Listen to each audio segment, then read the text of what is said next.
What is good? My Rags and Fitness people, my Rags and Fitness folks, my Rags and Fitness fam.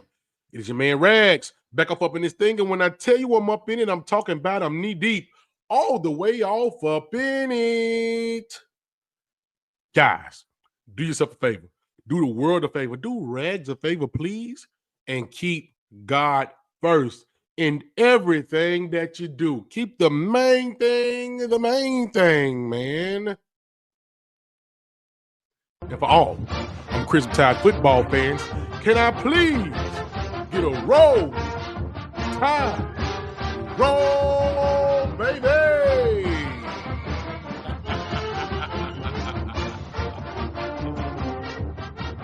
Guys, what a glorious day today, guys. The first day of 2025. Yay! Give yourself a round of applause, guys. I'm glad most of you stayed in last night. You drank responsibly. You guys, we made it to another day. Now, I want to send prayers out to the people in New Orleans last night that they was out and about and partying and whatever, and a car just plunged through the crowd, and it ended up injuring like 50 people, and it killed 10 people, guys. Let's have a moment of silence for those people. Guys, it is imperative that we all drink responsibly and we live life in a responsible manner. But with all that being said, guys, there's a big game going on in New Orleans today with Georgia and Notre Dame. We know about that one. But, guys, we're not going to be really talking about bowl stuff right now. We're going to be talking about we're not going to be talking about playoff stuff. We're going to be talking about a certain individual that played in the bowl game yesterday, the ReliaQuest Bowl in Tampa, Florida, down in Raymond James Stadium. The Alabama Crimson Tide football team went out and played against the Michigan Wolverines. Now, these guys were playing their quarterback orgy. I want to say he's a third-string quarterback. I'm not sure. But he was a pedestrian quarterback. We put the guy Warren out of the game. He was injured. He didn't come back in, I think, after the second quarter, third quarter, something like that. And, guys, we gave those guys some of the best field position that these guys could ever want. I mean, it was raining. It was like a torrential downpour down at Raymond James Stadium, Tampa, Florida, right? We know that Florida's got some crazy weather down there, right? But, guys, it was fumble, interception. It was nasty. It was messy out there, right? But with all that being said, the defense only allowed one touchdown. The defense only allowed one touchdown, guys. I think the defense played pretty good. Now, I'm going to give a round of applause to Mr. Kane Womack in that defense, even Mr. Freddie Roach in that defensive line. We had a few young guys. Guys, excuse me, I'm a little stuffy. We had a few young guys that came out and they played their hearts out, man. And then you could tell that they really wanted it. We had a lot of injuries on that defense, but that defense stepped up. And, I mean, man, they played lights out if you ask me.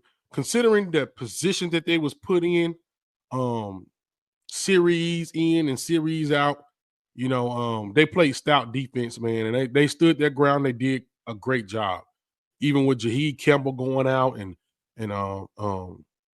Mr. Alexander stepping in for him. We still did a good job, and I think that they put us in position to win the football game.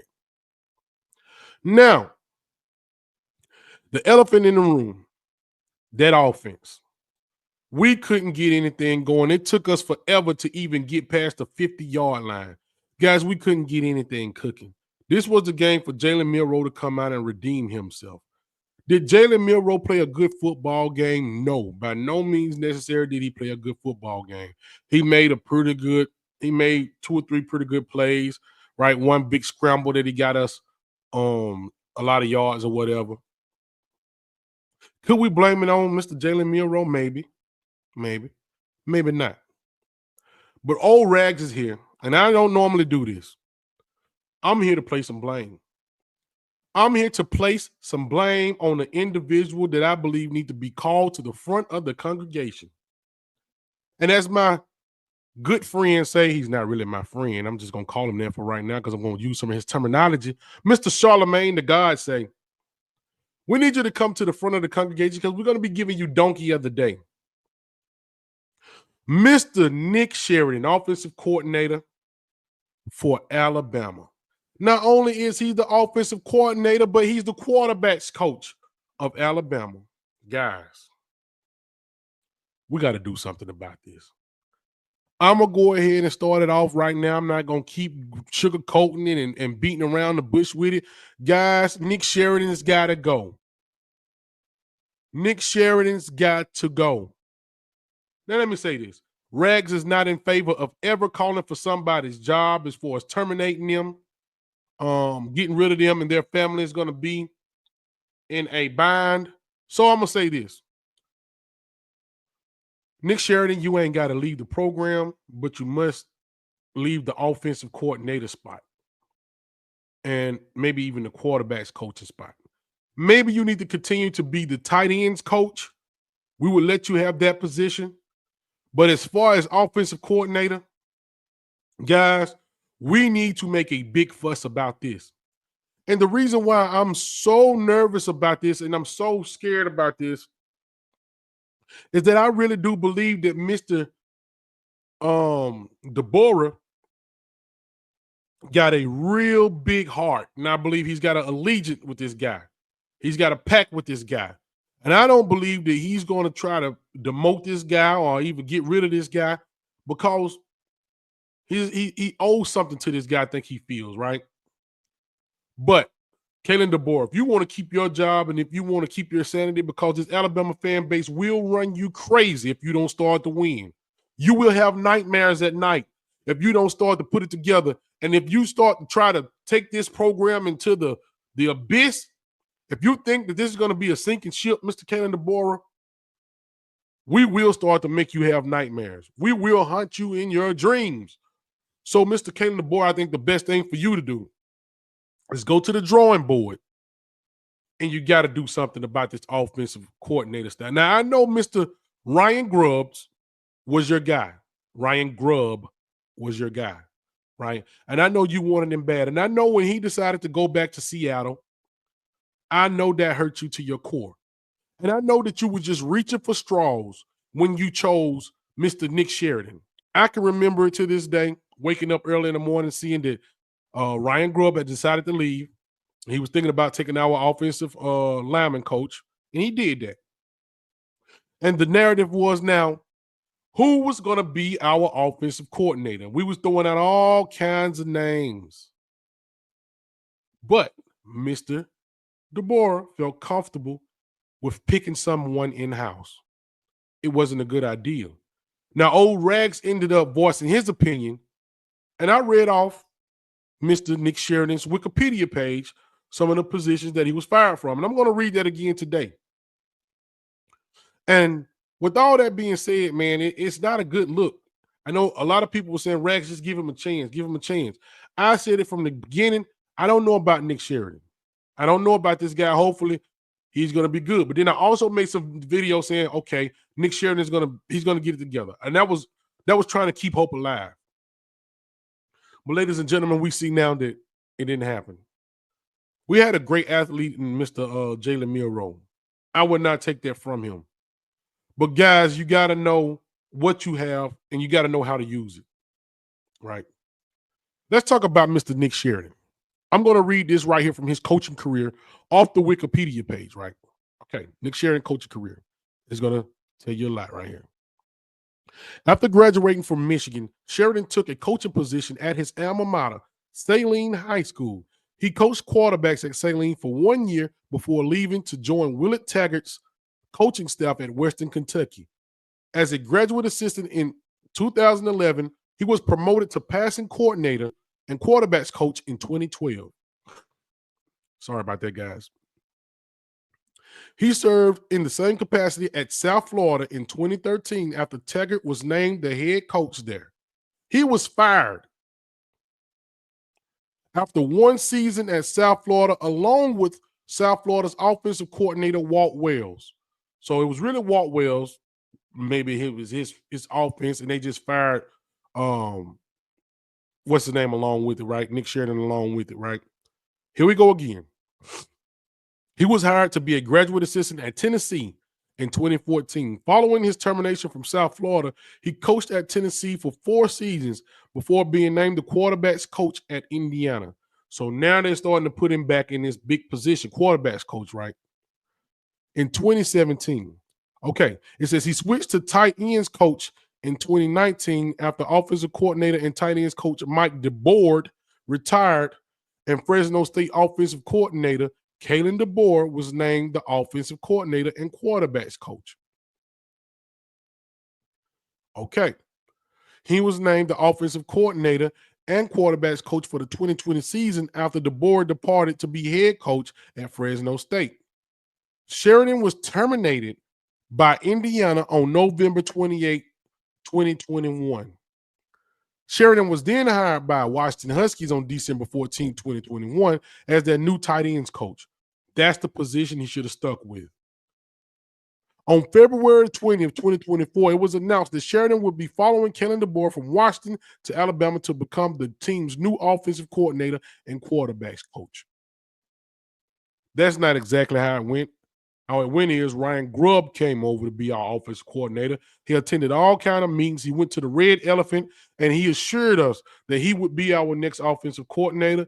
But then here comes the Seattle Seahawks, and they offered him a lucrative job, a lucrative position, a lucrative contract, and he said, I'm out of here. He threw these at us right here. And once he did that, guys, this is when Jalen Deboer made the decision to make Nick Sheridan our offensive coordinator. Oh, so guys, you got former players that's speaking out right now against Mr. Nick Sheridan. Now, this is not just coming from rags. You got former players that's speaking out against Mr. Nick Sheridan right now. And one of the former players, former Alabama player, the current Buffalo Bills defensive back is Kareem Jackson. And it says here, he is not happy with what he saw with Crimson Tide's offense and Michigan lost. They say Jackson feels the Tide offense coordinator Nick Sheridan did not put Jalen Milroe in favorable positions in the defeat. And I tend to agree 100%. Now, this is a quote from Mr. Kareem Jackson. Sorry. Bama OC was ready to go on vacation today. And I mean WTF. We all know what that means, right? I'm quoting this guy. He said, I ain't seen no boots to get him out the pocket on the edge of the defense, giving him a run or pass option. He's not Penix. He's an athlete. Get the man in space and let him make easy decisions. Why is he just sitting in the pocket? That's what Mr. Jackson said. You got a lot of people that's disappointed right now.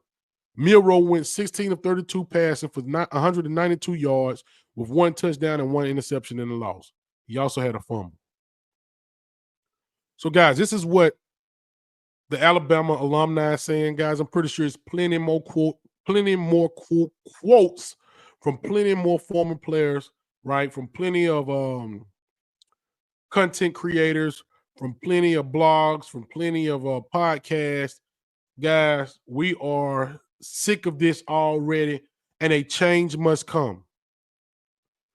If we see that the ship is going down or the ship needs some repairing, we won't say going down, you must repair the ship right away. And the first hole that needs to be repaired in this ship is the offensive coordinator spot. Guys, I don't care how mad you get. You're going to say, well, Nick Sheridan didn't cause him to throw interceptions and this, and that.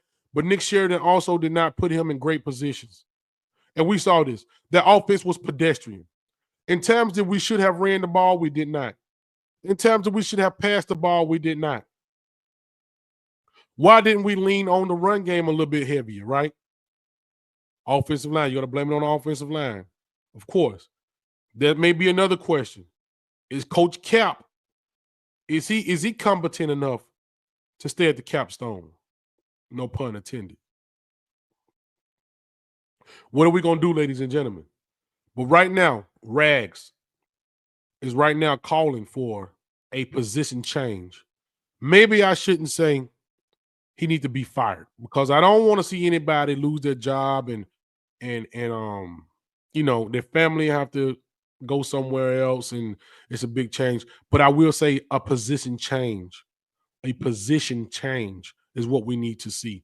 Mr. Nick Sheridan, I think you would be great somewhere else as far as, helping the players out, talking with the players, personnel or something like that. You may be great for that role. But as far as calling plays and executing plays, putting players in the right position on the offense, that's your baby. That offense is your baby. The offense go as you go. We all said we're not worried about the offense because Mr. Kalen Deboer is the coach, and we all know he's an offensive guy. Well, evidently, he put too much faith in Mr. Nick Sheridan, and Mr. Nick Sheridan did not get it done in times that we should have gotten it done. We saw that. We would have been better off just keeping Tommy Reese. Tommy's the bee's knees Reese is what I used to call him. We would have been better off keeping that guy. And I know some people want to place blame on Kane Womack, but Kane Womack and his defense stood up. They stood the test of time yesterday. They bent a little bit, but they did not break. They was put in bad situations yesterday, and they still came out on top. We had so many injuries, so many young guys on the defense, and they still came out on top. Why did they come out on top? For one, Michigan was not that good of a team. But that goes to show you how bad of an offense that we had yesterday, because even playing a team that's not that good of a team and still getting beat by these guys, it's not a good look. And now we have to go to the drawing board. We all have to look in the mirror. Now we got to question ourselves. What is it? Mr. Deboer, I hope that the recruiting trail is got your attention, but I do also hope that you get time throughout the day to go and look in the mirror and say, man, what happened? You got to get some fire and tenacity about you, man. I made a video yesterday. I made some content yesterday, and a guy came in my comment section and he said, players tend to take on the personality of the coach. Look at Dion. Dion is out there, man. He's telling you he's bringing that Louis bag. He's got the swag. And you see his players play that way. You look good, you play good. You play good, you win. Right? And they're doing a lot better. But guys, when you come in with this whole mentality, you're just gonna be happy, so lucky, and you're just gonna go with the wind, right? Then the players tend to be that way. The players just say, oh, whatever happens, happens. It's time out for the coaching talk, because one thing we do not want to do, we don't want to go down that road to where we're looking like Notre Dame. I mean, not Notre Dame, but you can even say those guys. Nebraska's who I was trying to say. Miami. It took so long to get back to where they're supposed to be, and they still not there. Everybody's hoping and wishing, and we're giving them everything that they wanted right now. Bama first team out of the playoffs. Even with this bad team, we're still the first team out the playoffs. I guess you could say that's a compliment. Because the way we played yesterday and the way we played against Oklahoma, we shouldn't even have been sniffing the playoffs. We shouldn't even have smelt the aroma of nothing doing with the playoffs. It don't feel good. I had guys come in my stream yesterday say, man, I'm sick. This made me sick to my stomach. There was a lot of guys that was just plain sick. And we sat here and watched it together yesterday, and it just wasn't a good look. I didn't feel myself. I'm just trying to go along with whatever was happening yesterday and not flip out and not have a fit and throw a tantrum. But that's my football team, and I got to root for them no matter what. I'm always going to do it, no matter what happens. But I'm just going to be honest with you right now. The trajectory of this football team on this program that I'm seeing, it's a bearish market. Anybody that know anything about stocks, if you trade or if you hold or whatever you do, you know when it start going down, we call that the bear market. When it go up, that's the bull market. But we're looking a little bearish right now. The market is becoming bearish with us, and we're going down because you can't. It's going to take a long time for you to find a season that we lost 4 games in one season. Maybe Nick Saban's, we lost like 6 games Nick Saban first year. We lost maybe even more than that. I can't remember. But that's just because he was getting everything ready, right? Nick Saban left you everything that you could possibly want. Even with guys going into the transfer portal, you had a team to win with. So with that being said, the only thing that you needed to bring was some tenacity, to bring some leadership to this football team. The team is going to only go so far as the coach push them. What personality are you going to bring? Are you going to stand on business? What are you going to do? Or are you going to sit back and just take whatever comes your way? That ain't what happened. You got to go out there and take what's yours. And guys, I'm upset about it. I won't lie to you. So guys, I made this video pretty long. And guys, old Rag's about to end this video, guys. If you haven't, if you're new here, like, comment, subscribe to Rag's channel. Guys, it's 2025. I hope you guys had a great new year. We're going to be doing big things, great things, guys. I'm loving life right now. Everything's great. Rags is in the gym, lifting weights and doing cardio. I don't know if you can tell it in my face. I've lost a little bit of weight. And, man, I'm feeling great, man. Oh, man, I'm feeling great, guys. So with all that being said, man, guys, please continue to keep up with me. I will be going live tonight in the gym. Come and spend some time with me. We're going to talk about life. We're going to talk about college football. And the Notre Dame and Georgia game will be on while I'm in the gym, right? Guys, I'm still a little stuffy. And I might be messing up on some of my words because this little sinus thing got me down right now. But I just got on my rock again. With all that being said, man, old Rag's got to get up out of here, man, because I got things to do, people to see. I might even have some people to do. Or a person to do. Hey, man, I love y'all to death, guys. I got to get out of here, man. Already. Yeah.